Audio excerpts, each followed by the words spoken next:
গতকাল রবিবার আমরা একটা খবর দেখেছিলাম। কি সেই খবর দেখেছিলাম? বাঁকুড়ার কল আছে কিন্তু জল নেই, জল পড়ে না, আর খেতে হয় কুয়োর নোংরা জল।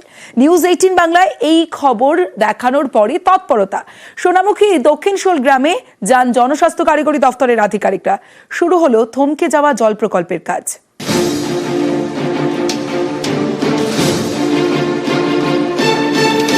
বাঁকুড়ার সোনামুখী এখানকার দক্ষিণশোল গ্রামে বাড়ি বাড়ি কল আছে কিন্তু জল পড়ে না, খেতে হয় খোলা কুয়োর নোংরা জল। রবিবার এ খবর দেখায় নিউজ 18 বাংলা। পরদিনই সকাল থেকে তৎপরতা। দক্ষিণশোল গ্রামে যান জনস্বাস্থ্য কারিগরি দপ্তরের আধিকারিকরা, ছিলেন ঠিকাদার সংস্থার কর্মীরাও। বাড়ি বাড়ি জল পৌঁছে দিতে শুরু হয় কাজ।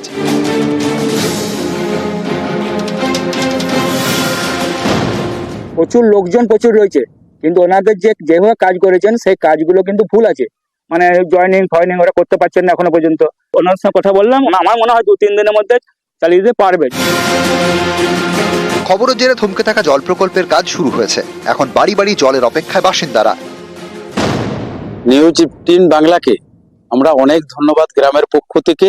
ওনার সারাদিন খবর দেখানোর চাপে সকাল থেকে তোড়জোড় কাজ চলছে। খবরটা দিয়েছে, ওনাদেরকে অনেক ধন্যবাদ যে খবরটা দিয়ে আমাদের কলটা এখন মানে জল আসতে চাইছে। জল এলে তো অনেকটা খুশি হব।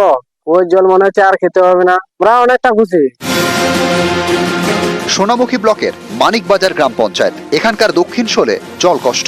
2022 সালে এই গ্রামে জনস্বাস্থ্য কারিগরি দপ্তরে জল প্রকল্পের কাজ শুরু হয়। বাড়ি বাড়ি কল পৌঁছেছে, পাম্প হাউস তৈরি হয়েছে, ট্যাঙ্কও বসেছে, কিন্তু তা চালু হয়নি। জলের সমস্যাও কাটেনি আদিবাসী গ্রামে, তাই খেতে হয় খোলা কুয়োর নোংরা জল। সেই জলেই সব কাজ। অভিযোগ, এতে বাড়ছে পেটের রোগ। এই খবর দেখানোর পর তৎপরতা। দ্রুত বাড়ি বাড়ি জল দিতে শুরু কাজ। ইতিমধ্যেই সকাল থেকে জনস্বাস্থ্য কারিগরি দপ্তরের বিভিন্ন আধিকারিকরা ঘটনাস্থলে এসেছে।